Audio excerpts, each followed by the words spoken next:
Hey, what's going down, ladies and gentlemen? Hold on one second. I'm trying to. Down. Like, all right, sorry about that, man. For some reason, I had some technical difficulties. Um,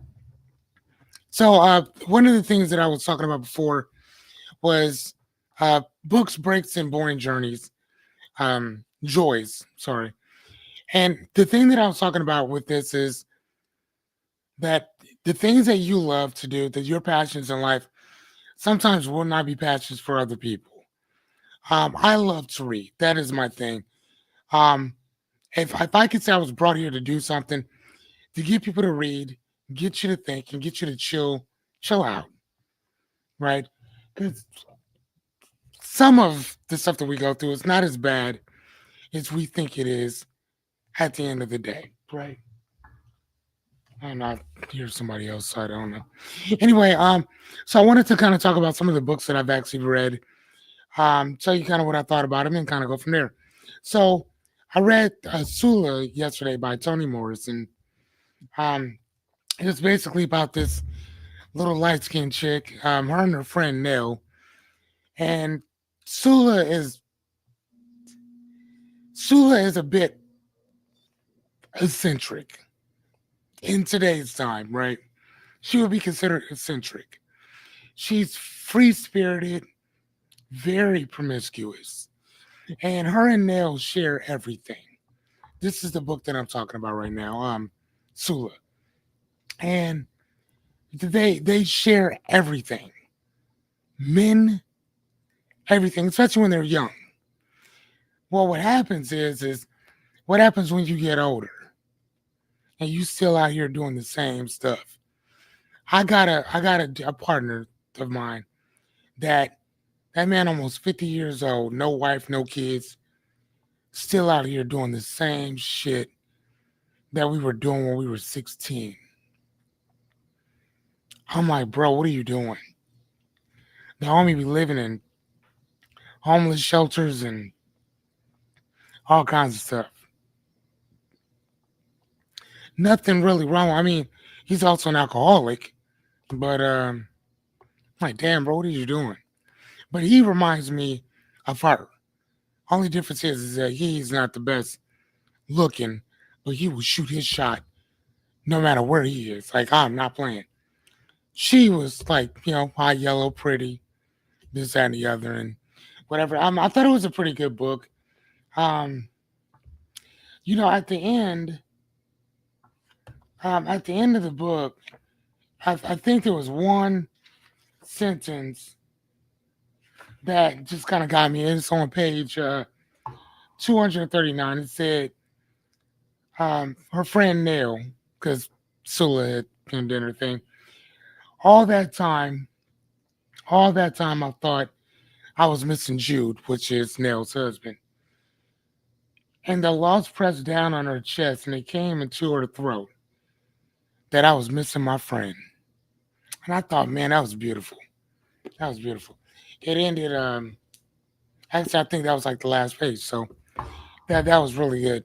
Um, I don't think that for those of you who, this book right here by um, Richard Devins, I'm going to call this guy in a little bit. Matter of fact, when we're done here, I'm calling him. Because this dude talked about some stuff in his book that,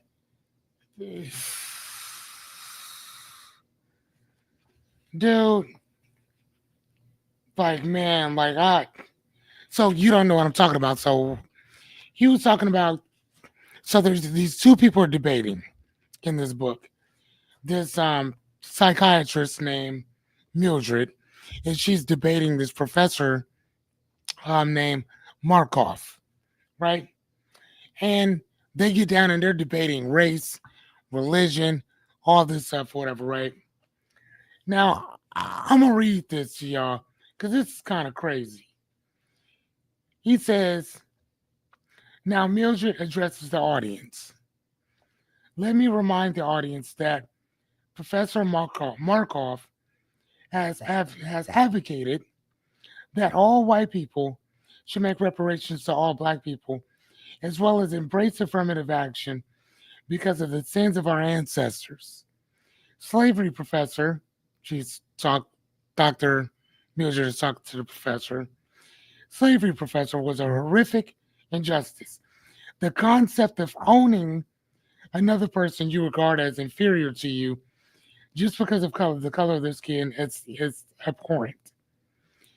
But even though slavery is no longer a practice in this country, and though there are actually black people that have achieved astounding success, he feels that we should still have a debt to pay, white people, that is.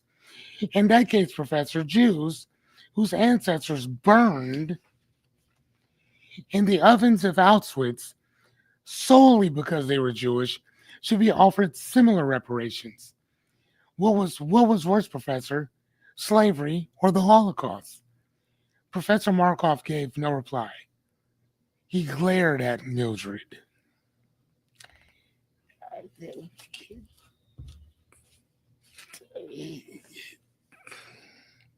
Here's the thing. Um, so slavery is going by a different name. It's called prison. So, and to get people to do things, and that's something totally different. Let's stay on fact here. Germany has, first off, what happened to what happened to the Jews during 1930s and 40s, that happened in Germany. So if somebody's going to be giving out reparations, it would be Germany. It would not be America. America can apologize for its assist in certain things, but to pay them reparations for that ain't got nothing to do with us. That didn't happen on our soil. That happened somewhere else. But they still got something here. The German government has given reparations to the Jewish community. They are still, STILL, still, which means current, which means ongoing. They are still paying out for that. Still.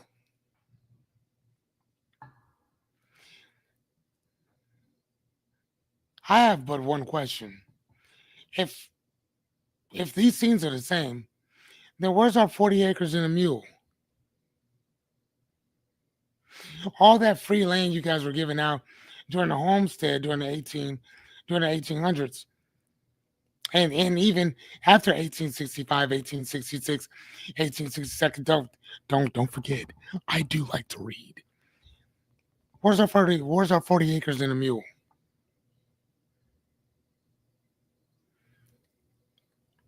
I would just ask that one question.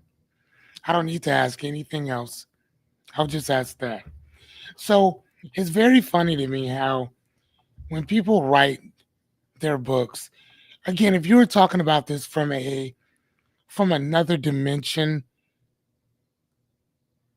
type of ordeal, I can get that. I understand it. But unfortunately, somebody like me who actually does love to read, I'm going to see your argument and I'm going to poke holes all in it.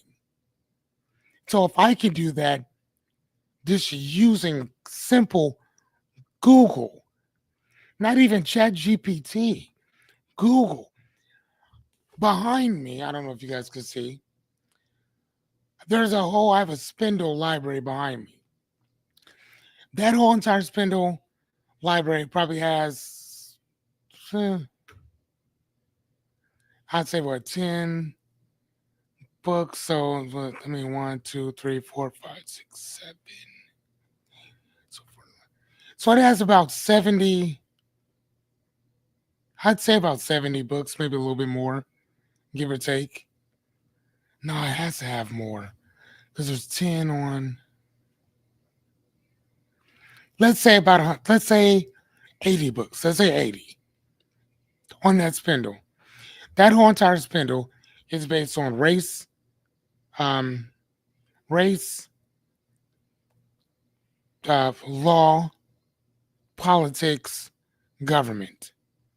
So anything regarding anything having to do with race or government or anything laws are all on that shelf.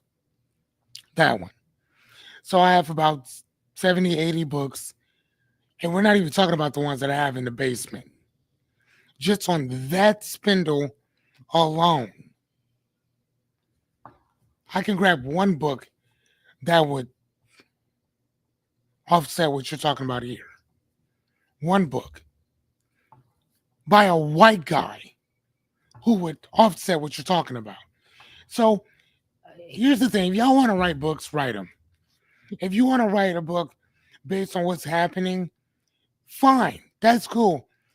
But read both fucking sides. Read them both. You know how many books over there that I have that are anti-black that explain why they think that racism, or not even that that because of the son of Ham, because of Ham and what he did, right? The three sons of Abraham, Ham and his wicked ways, was forever cursed. Here's the problem with that. Ham being cursed would actually mean that Abraham would have been Caucasian, which he wasn't. Like, he wasn't at all. Like, I'm just saying. So, and if we weren't there, then that means that when you say that the son of Ham that Ham was marked or whatever, if most of the earth is of people of color, then that would technically mean that if you don't have color, you would be marked because you didn't have it. So if you think about when Jesus went in, when his family had to hide in Egypt, he and his family would have to look like the people around them in order to hide out. Now, if I were to ask you, what did the people look like at that time? Most people would say, well, they look like they did today. Okay. So if I were to ask you, what did America look like 2,000 years ago? You would probably say probably full of Native Americans. Probably when black people and natives, indigos, right? But you probably wouldn't see many white people here. I'm not saying that you wouldn't see them at all. Highly unlikely, though, right? I mean, it's a fact. Go look that up. Don't take my word for anything. Look it up yourself. So to say that Egypt, which is funny, um, was for the most part a lot of that was they were ran by the Moors, and the Moors were usually in North Africa, Morocco, anything that you see like Algeria, including Egypt. Egypt is in Africa, um, but that's where it is. The Moors, the black guys, went out and they conquered everything and they ran everything. Matter of fact, even if you go to Italy or whatever, you see all those beautiful Italians with that brown skin, that olive complected. How you think they got that? Just saying. You can ask them if you think I'm bullshitting. Or pick up a book. It'll explain that. Right?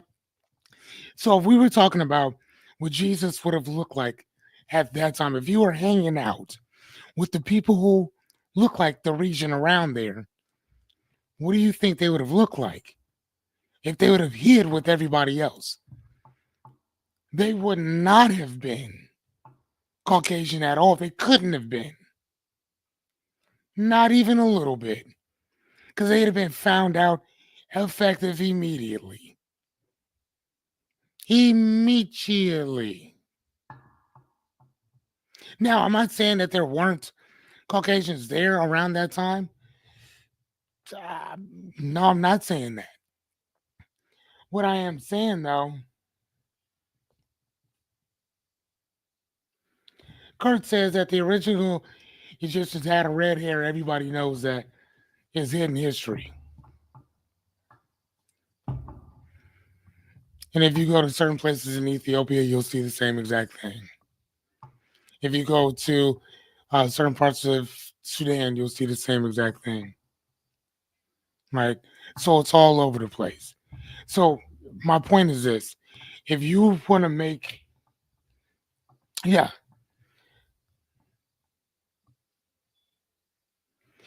again, I mean, but and Kurt though, what I would say to that though is that even with that, the original, the so-called Egyptians, it weren't even Egyptians. Egypt is not even an African name or whatever. They were called Kemites, right? KMT. Like, yeah, Kemites. They were being committance. Kemites. Kemet. Kemet. That's what it was. Kemet. Whatever, right? Like in general. And the other thing too, though, Curtis, that we would have to ask at what time are we talking about as well? You know what I mean? Like at what time? Because different dynasties had different people, at that particular time as well. So, but my point is that if none of us knows what certain people look like of any of that, well, actually, no, we do know because Africa's Africa, period. Or whatever. Hold on. Yeah, but yeah, um, you know what I'm saying. So you'd have to ask at what time are we talking about, and not just that though, but the Bible, even within itself. Again, I have where is it at? Where is it at? Um, the Bible that we know of, I think it was finished in 1511, or maybe it was started then. Hold on, give me a second. I'm gonna look it up right quick or whatever. So I think it was started at in. Hold on. When was the King James Version published? 1611. Sorry about that. I was 100 years off. 1611. 1611. So even when we sit and say that, well, they got this, the scribes scribed all this stuff, this and the other, we don't have any originals of anything. Anything. Like nothing. I want you to think about that for a second. We don't have the original of anything. And a lot of those people who are actually writing stuff had no idea what they were even talking about in the first place. It was all over the place. Literally. So to say that, well, we know that this was what this person looked like and this is what these people look like at this particular time. Really? Who'd say that? Do you have any pictures? You know what I mean? Like do we have any pictures?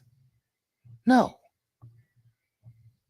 So if you want to walk around saying that a person looked a particular way, you are more than welcome.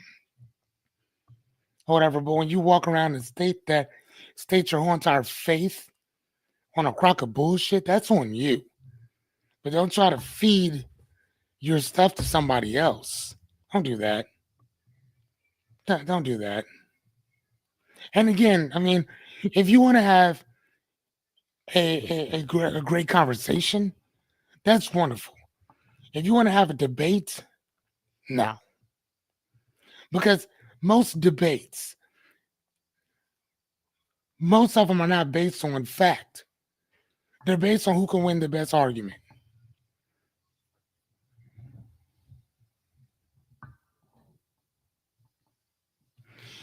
Uh, Kurt says that's why I like Public Enemy's album. It takes a nation of millions to hold us back. You like that record?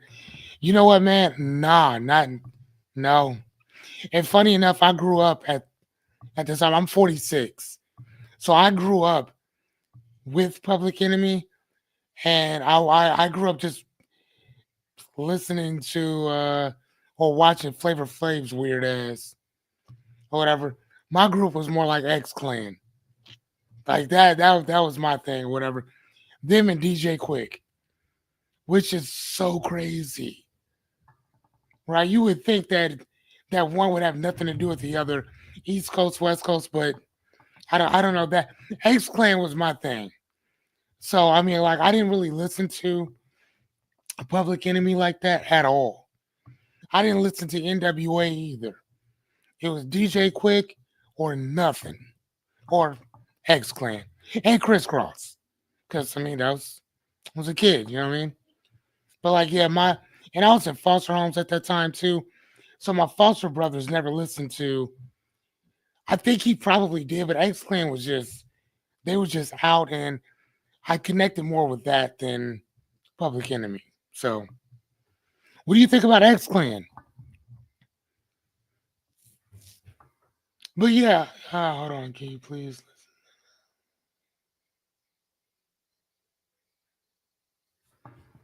Indeed, yes, sir, I will. I'll listen to it. Yes, sir, I'll be more than happy to.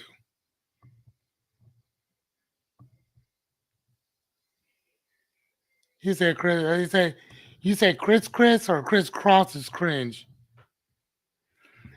Maybe, but bro, again, you got to remember that was like 91, 92. I was a kid, so that's what I listened to. You know, so I was in what the fifth, sixth grade. I'm not gonna be. I mean, I'm just saying. I didn't. I also didn't really listen to Big Daddy Kane or any of them. I listened to like a very subject. Oh yeah, of course, Jump Jump. That shit still hit. You know what I'm saying? Like the one song that I remember from Public Enemy was 911 is a joke. I remember that song or whatever, but X Clan, I still listen to their album to this day. To this day. And I'm still learning shit. Still learning stuff. You know what I'm saying? I think that Public Enemy I think that they talked a lot about um um government politics, geopolitics, just the hypocrisy of America or our government in general. X Clan talked about what it meant to be black. And I'm sure that Public Enemy did too.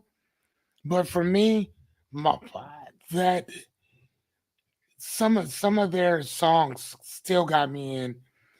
Like it made me feel good to be black. It made me feel good to be me. It made me like it spoke to me differently. You know what I'm saying? Just like Chris Cross makes you want to jump. You know what I'm saying? I mean, but I feel I'll listen to it though. Um, which album though? Oh, the album is "It Takes a Million." Is that the name of the album? Hold on, I'll pull it up on there. Give me a second.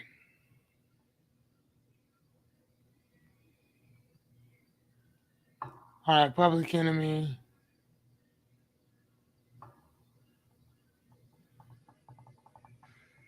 Oh yeah, no, but I was not listening to this. But all right, I got it. I'll listen to it later.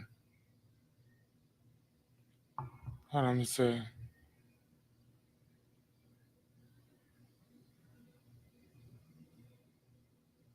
Okay, I got you. I'll listen to it. Okay, I do. I remember that too. I do remember that.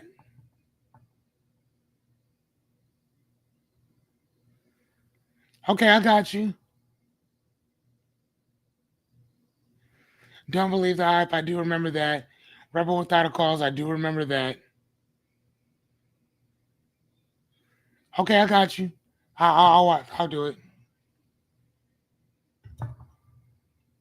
Okay, yeah, not a problem. I will be. I'll be up on that. But yeah. But anyway, but my whole point was, and again, that's the thing I love about books is that anytime you start talking about book shit, it's books are gonna take you on a whole different other journey. It's gonna take you somewhere different, and I that's the thing I love about reading in general. Um, but I'm gonna have to call this guy. I'm gonna still promote his book. Guys, get out and get the book. Um, here, let me. I got all this shit up here. Sorry, guys. So let me. What else? What else did I read?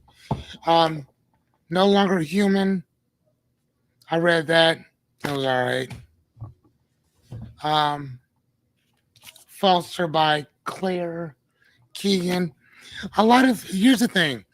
When I sit and I tell people like, you can read a book a day. First and foremost, you have to have the time to do that. But I also think too, though, that the books that you read don't have to be 400 or 500 pages either. They don't. They could be small, tiny little books, 200 and some pages. Boom. You know, this one here was what 239. Um, this one right here, another one here.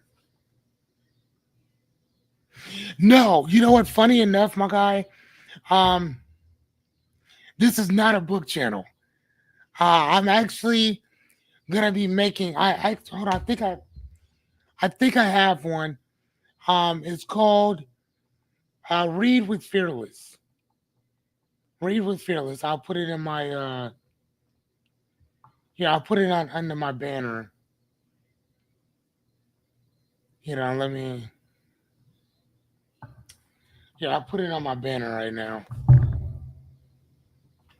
Gotta read with.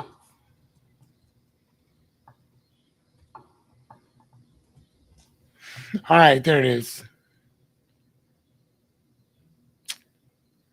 All right, so there it is. It should. What do I? Yeah, hold on.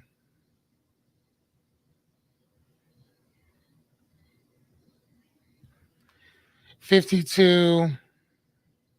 All right, there we go.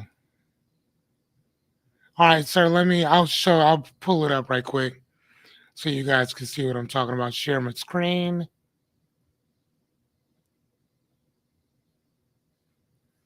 All right, there it is. Read with Fearless. And the question is,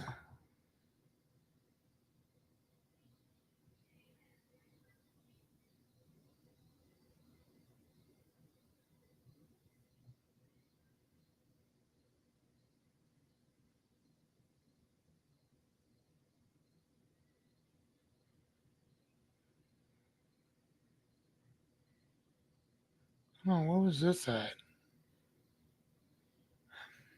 Oh, okay. Sorry. Yeah. So here's my reading channel. I don't have anything up here yet, but I think I'll probably be putting something up there tonight. I'll probably shoot something or whatever. And but yeah, this is what it is. I think we're gonna probably start doing it like maybe Sunday nights around 7 or something like that. I'll put the books up and then I'll just start shooting stuff from there because I don't like again, man. I do not like doing. I don't like editing my videos. I'll just rather hit the button and just go.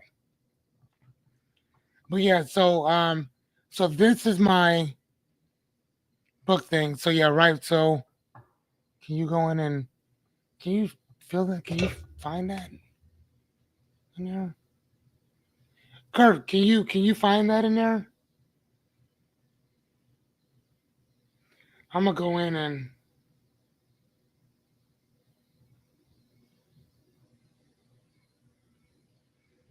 um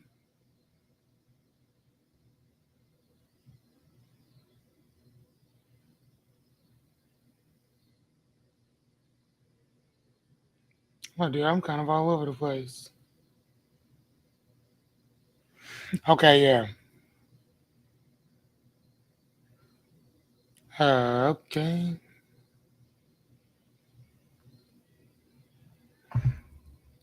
Book now. All right, so yeah, so follow me on there. Um, I will start putting some videos and stuff up. I'll probably start putting some up as soon as I'm done here. But all right though, guys. Next week, no, this channel is trial and error. This is what I do with my buddy Bryan. We talk about business and why people should just try to do stuff. So it's kind of like trial and erroring, whatever it is that you do, whatever that might mean for you. But yeah, so but today I'm by myself, which again, if you leave me to my own devices, coaching and books is what I'm talking about. So yeah, this is my thing. Anyway, but either way, I'm going to end this out. For those of you who watched both iterations, I appreciate you. Thank you. For those of you who didn't, catch us next week. And and please sign on to follow me at Read with Fearless. Because man, we're gonna talk about some really fun stuff. And if you like to read, send me some recommendations. Send me some recommendations. What are you reading? Why are you reading? Why do you love to read? Do you love to read? What types of books are you into? I want to know. I am a bibliophile, a person who loves books. Okay, you understand me? I don't like to read. I fucking love reading. You understand me? Love reading. Love it. So tell me what you guys are reading. I want to know. I'm also a life coach too. So if you need to talk, if you need somebody to listen, as much as I talk, I think I do a pretty good job listening too. Hit me up, uh, all that good stuff, whatever. But either way, I'm gonna be out. I think I've wasted enough of your time, and you guys are kind of in my reading time right now. So I will talk to you guys later. Until then, deuces. I'm guessing. Hold on, I gotta find my outro. Hold on, I'm gonna find it. Talk amongst yourselves. Oh my god, they're like, dude, what did I just watch? Don't worry about that. Mind your business. All right, hold on. All right, then we got it. All right, people. See you next week. Deuces.